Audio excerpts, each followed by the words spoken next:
네, 이번 시간은 뉴스앤 파워 인터뷰 코너입니다. 윤석열 검찰총장의 거취를 좌우할 운명의 한 주가 시작된 가운데 여야의 대리전도 한껏 격화되고 있습니다. 급속도로 냉각된 전국 속 3차 재난지원금이 돌발 변수로 떠오르면서 정치권의 논의가 불붙고 있는데요. 관련 내용 오늘은 더불어민주당 홍정민 원내 대변인과 함께 이야기 나눠보도록 하겠습니다. 의원님 어서 오십시오. 어서 오세요. 안녕하세요. 홍정민입니다. 네, 반갑습니다. 먼저 현안부터 짚어보도록 하겠습니다. 이 전두환 씨의 사자 명예훼손 재판 1심 선고가 오늘 내려졌습니다. 이 자국민을 향한 군의 헬기 사격이 있었는지 이 부분이 상당히 쟁점이 됐는데요. 오늘 1심 결과 어떻게 보셨습니까? 예, 오늘 그 전두환 씨에 대한 결과가 일단은 유죄로 나왔죠. 네. 그런데 이제 형량 자체에 대해서는 그 8개월의 집행유예 2년이라고 해서 국민 눈높이에는 맞지 않은 좀 가벼운 형량이라고 보여집니다. 다만 그래도 다행인 것은 그 아까 말씀하신 헬기 사격에 대해서 재판부 역시 사실임을 인정하고 네. 이 부분에 대해서 전두환 씨가 미필적으로나마 당연히 알고 있었다 이렇게 판단해 준 부분에 대해서는 긍정적이라고 판단합니다. 예. 네. 네, 추미애 법무부 장관이 윤석열 검찰총장 직무 배제, 초강수를 들면서 정말 후폭풍이 거센 상황인데요. 이 재판 결과에 따라서 이 추 장관이나 윤 총장이냐 이 승부가 갈릴 예정인데 법원이 앞으로 어떤 판단을 내릴 거라고 전망을 하시는지요? 예, 법원의 판단이 어떤지에 앞서 제 생각에는 이 부분이 그 승부를 가릴 만한 그런 재판은 아니고 직무집행을 배제했는데 수요일에 또 징계위원회가 열리잖아요. 네. 그러니까 수요일까지 이틀 동안 직무를 더 할 수 있느냐 없느냐 요 정도 가리는 재판이라서 그렇게까지 큰 의미를 둘 수 있을지는 잘 모르겠습니다. 예. 네, 네. 그렇군요. 그 예전에 이해찬 대표 시절에는 이 윤 총장에 대한 좀 얘기가 많이 안 나왔었잖아요. 그런데 지금 이 윤 총장을 거세게 지금 압박을 하고 있습니다.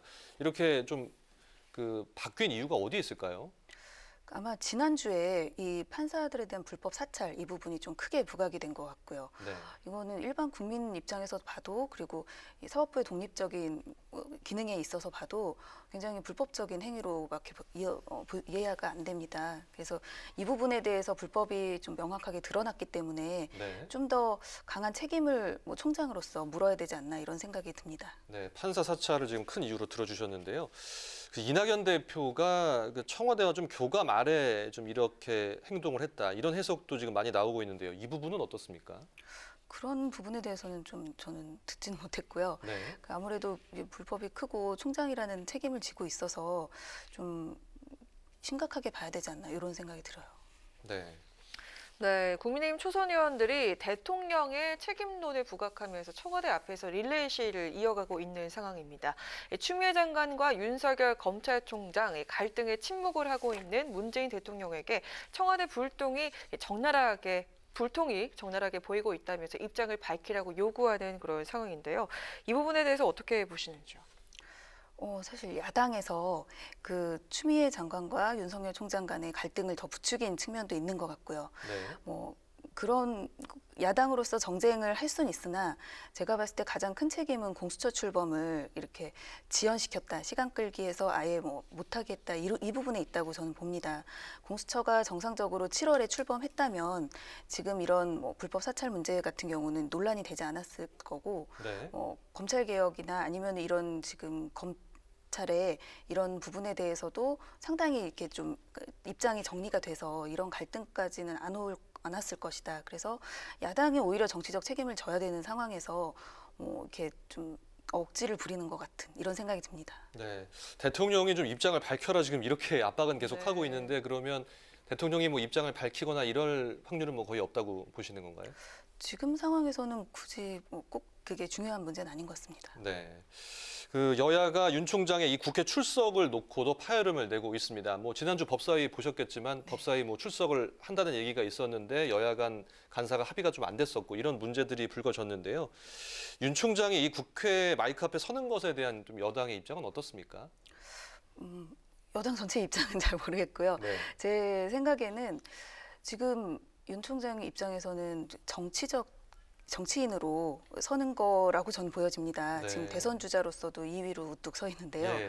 그렇게 야당의 유력 대선 후보로서 이 정치인으로서 서는 그런 모습은 지금 검찰총장 자격으로 설 수 있는 게 맞나 이런 생각이 들고요. 네. 뭐 정치인으로서 당당하게 말을 할 수 있다고 생각하지만 그 부분은 좀 직을 내려놓고 말씀하시는 게 맞지 않나 이런 생각이 듭니다. 네, 거의 지금 정치인의 활동을 하고 계신다. 좀 이렇게 약간 보고 계시는 거군요. 예. 네, 또 공수처 얘기도 안 할 수가 없을 것 같은데요. 여당이 비토권 무력화 법 개정 속도 조절에 들어갔습니다. 하지만 연내 공수처 출범 의지는 굽히지 않고 있는데요. 향후 민주당의 시나리오는 무엇입니까? 일단은 연내에 출범을 하는 게 목표고요. 지금 아마 그 야당 의원들과 그래도 어떻게든 뭐 합의로 이렇게 추천위원 추천하고 이렇게 최근까지도 이렇게 진행한 것으로 알고 있습니다. 네.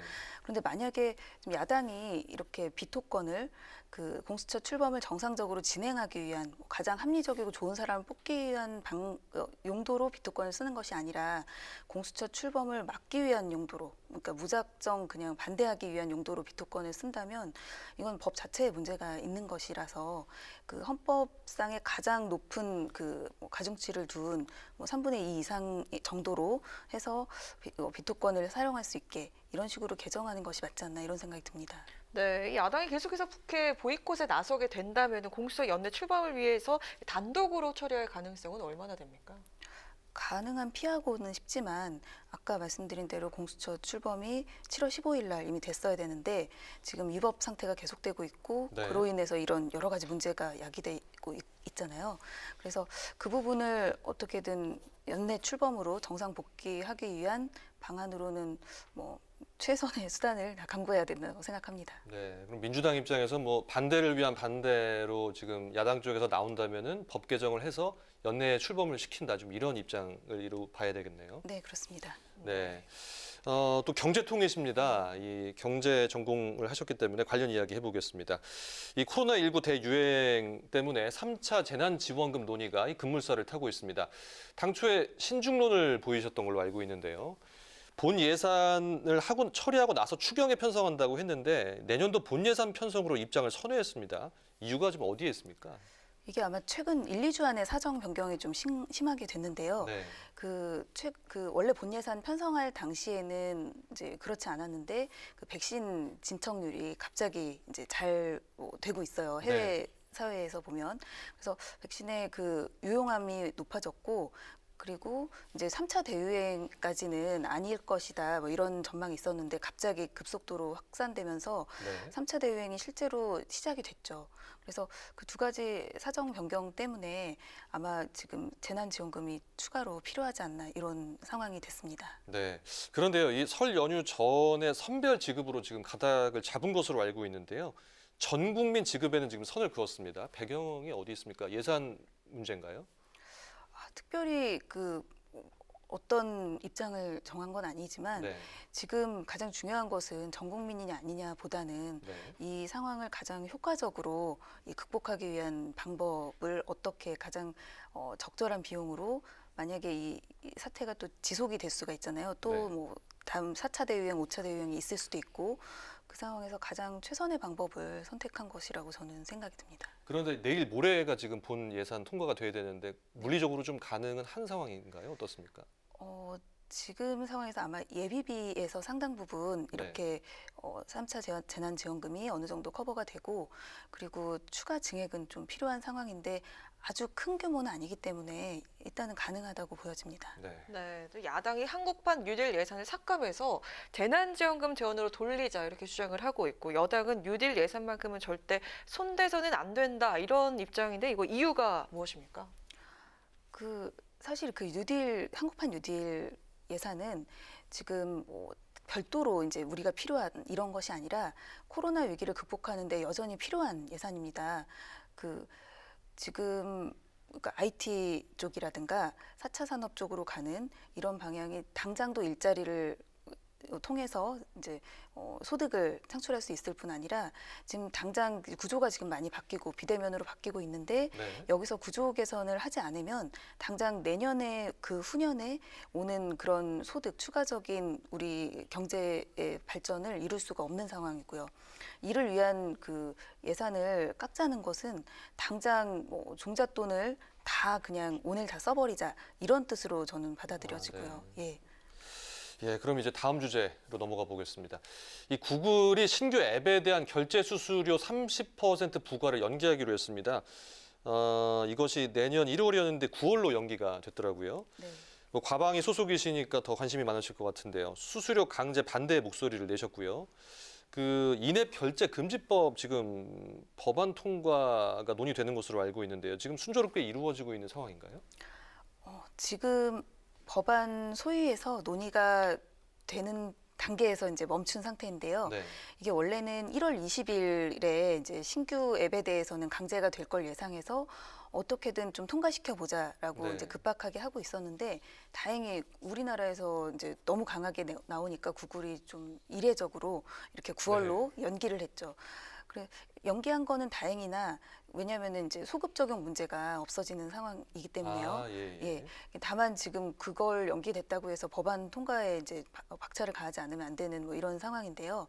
그래서 저희 이제 민주당에서는 지금 이 뭐 더 늦추지 않고 네. 최대한 같이 이제 야당 의원님들도 세 분이나 다 발의를 하셨기 때문에 좀 같이 합의를 해서 이 법안을 반드시 통과시킬 계획입니다. 네. 여야 의원들께서 좀 어느 정도 공감대가 형성돼 있으신 그런 저기 사안인가요? 예, 공감대는 당연히 형성돼 있는데 네. 너무 이렇게 서두르지 말자 정도의 의견이었어서 이렇게 다소 석연치 않게 좀 미룬 면은 있지만 아, 예. 그래서 어떻게든 아마 정기국회에서 조금 어렵더라도 1월 내나 2월 내에는 무조건 처리하는 게 저희 목표입니다. 네, 총선에 앞서서 일하러 왔습니다. 이렇게 다짐을 하신 바 있으시죠? 네, 다짐대로 지금 입성하시자마자 바로 원내 대변인으로 활동을 하면서 정말 누구보다 바쁘게 활동을 하실 것 같은데요. 이번 국회에서 꼭 이루고 싶은 목표와 앞으로의 의정활동 계획 마지막으로 듣겠습니다. 아, 네. 그 6개월 동안 원내대변인을 하면서 처음에는 지금도 막 떨리긴 하지만 네. 굉장히 많이 어색했는데요. 이제는 이제 브리핑하거나 기자분들 질문 받는 거는 어느 정도 익숙해진 것 같습니다. 네.